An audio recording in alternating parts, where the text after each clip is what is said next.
So ito na, dumating na yung pinakahintay nating bagong sapatos. As a coach, hindi lang tayo concerned sa mga winning plays, but pati sa safety at well-being ng mga players natin. That's why we only recommend equipment na affordable, effective, at safe para sa kanila. Hi mga kabola, this is Coach R, your basketball analyst and sports equipment reviewer. So ito na, buksan na natin. Ganda yung packaging guys, ah. Para naka-bubble wrap pa. So this is from China talaga. Anong state ba? It's from Xinjiang City, China. Okay, tama na yung daldal.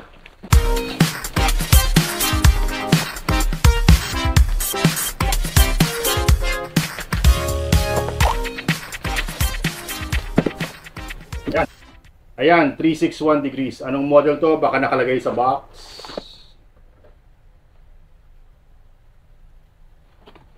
Nakalagay nga, pero Chinese naman.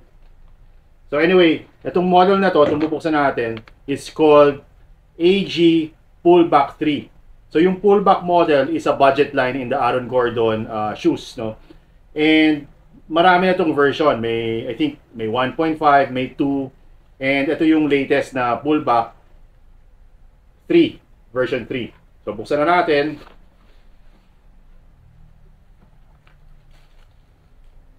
Meron nga palang free poster pag bibili ka nito online. Hindi ko kilala eh. Actually, tinanong ko sa mga kaibigan ko kung kilala nila.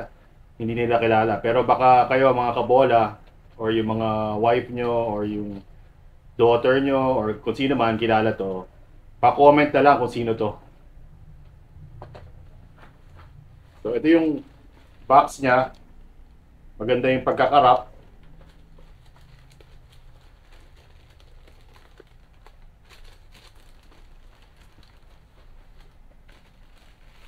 So yan guys. Solid to. Actually, tumingin ako sa Lazada kasi ng mga shoe models. Medyo matagal din ako tumingin. Siguro half a day. And ito yung nakita ko talagang medyo gusto ko yung forma. Sana yung performance maganda rin. Ito siya guys. This is the AG Pullback 3. Tingnan nyo naman yung forma. Sobrang ganda. Medyo classic siya. White, black, and some trimmings, no? So appearance-wise, sold na sold. And it also has the signature of Aaron Gordon. Ang ganda ng forma. And hindi siya mukhang budget shoe. Alam niyo naman yung sinasabi ko, no? Pag budget shoe, hindi naman cheapipay, pero alam mo yung construction hindi masyadong maganda. So this one, para sa akin, hindi siya talaga mukhang budget shoe, no? So later on, magugulat kayo kung magkano ko lang nakuha to. Ito natin.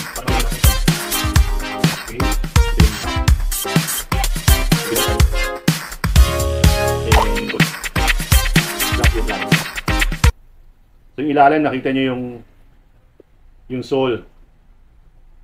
Solid din. Maganda yung maganda yung pattern. And tingin ko lang mukhang makapit. Tingin ko pa lang pero i-test natin yun. Yung cushioning ng 361 degrees, it's called Quick Foam Light. Ito rin siya sa label.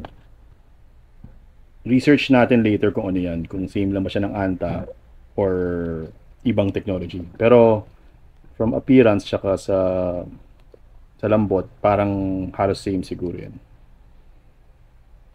So itong part naman na to, akala ko dati TPU plate nung titingnan ko sa mga picture. Pero hindi pala kasi hindi siya plastic. Rubber siya na na-connect dito sa sole. Ito yung sole. So hindi ko alam kung ang function nito is parang TPU plate or pampasikip ng midsole. So try ko pa yan sa test ko later. So ito yung sole, ito yung branding, and dito ayan, may branding na naman na Aaron Gordon. Yung material naman, composite siya. So may leather and other materials. Pag premium line kasi, karamihan leather. Kasi yung nagpapamahal ng shoe. No? Ito may may mesh and may net, no? And then yung net inagyan ng something inside. Maganda lang yung contrast kasi kung puro mesh naman, parang boring. So naglagay sila ng konting contrast, which I think is nice. And of course yung signature, no? Yun ang nagpapa premium these shoes na to. Incidentally, yung mga premium shoes, ang pagkakaiba lang naman yan is 1, material, 2, TPU plates. Kung mapapansin nyo dito, aside from yung ito, na hindi natin alam kung TPU plate, wala talaga siyang TPU plate. Premium shoes, maraming TPU plates. Pero for me, sometimes hindi ko naman masyadong gusto yung maraming TPU plates kasi parang overkill na. Pumapangit na yung appearance ng sapatos. Nako-compromise yung appearance for safety. Sa akin, dapat balance yun. No? So itong shoe na to, ano ba to?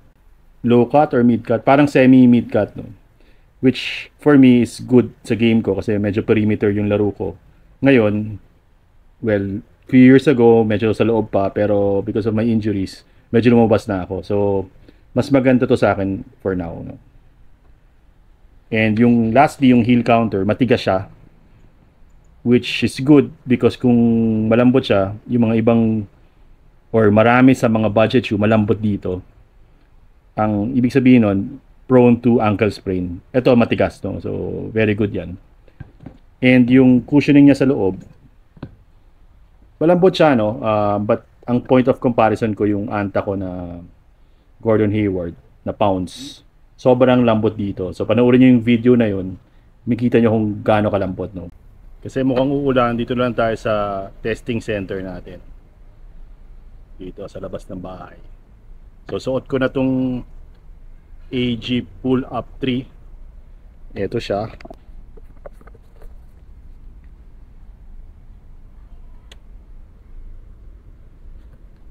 So yung traction niya, ito sa semento lang to kasi hindi na tayo makapunta sa court kasi medyo uulan yata.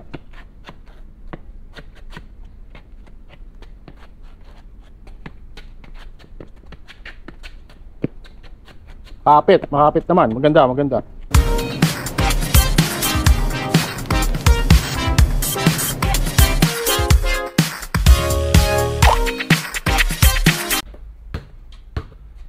A shot. 3 seconds. 3, 2, 1. Ay mga kabola, medyo inulan yung outdoor review natin. So dito ko lang tatapusin yung review ko. May mga notes lang ako dun sa performance test na ginawa natin. Number 1, masikip yung entrada. For me, negative yun. Kasi pag nagmamadali ka, for example, may game na kayo, tapos magpapalit ka ng sapatos, matagal bago mo mapasok yung paa mo. Kahit tanggalin mo yung shoelace or luwagan mo, medyo masikip yung gitna, no? So for me, hindi ko masyadong gusto yon. Number 2, hindi siya masyadong malambot yung cushioning. So na parang nararamdaman mo na may firmness pa din, no? So tingnan ko sa website nila, ganun daw talaga yon. Because parang 2 layers ng foaming, merong malambot, merong mas matigas, no? So ang purpose daw nun, added bounce. Tama rin naman, may science din naman kasi pag medyo matigas yung tinatapakan mo, mas madali kang mag-rebound, no? So parang gano'n, no? So yun yung pagkakaintindi ko dun sa nabasa ko. Number 3, makapit siya. Nakita nyo naman yung test natin kanina. Kapit na kapit, no? So I guess yung mga Chinese basketball shoes, pati Anta kasi gano'n. Lahat sila makakapit, no? Siguro gano'n talaga yung pagkagawa nila, which I think is good, no? Kasi sa basketball player, napaka-importante yung kapit, no? Okay, lastly, magaang sa paa, masarap itakbo, pwede pang point guard and shooting guard. Ako kasi, yun nga, laro ko perimeter, shooting guard mostly. Nadadala ko siya. Hindi napapagod yung paa ko kasi kanina tinakbo ko rin siya, tinalon ko, tapos nag-drills tayo ng konti. Hindi napagod yung paa ko. I think it's a good sign kasi ibig sabihin hindi sasakit yung paa mo throughout the game. Okay, overall rating na lang tayo, no? Huwag na tayo mag-isa-isa. Pero na review naman natin yung performance, yung aesthetic, yung support, cushioning, etc. etc. But ang overall rating ko dito is a high 8.5. May konting ayaw lang ako sa construction ng shoes. Pero performance-wise maganda siya. Hindi ko pa nalalaro kasi testing lang ginawa natin sa labas. Pero feeling ko high performer din tong shoes nito sa court. Eto, naka-Gilas Pilipinas shirt na tayo kasi malapit na ang FIBA World Cup. 1 week na lang. Don't forget to support our Gilas team.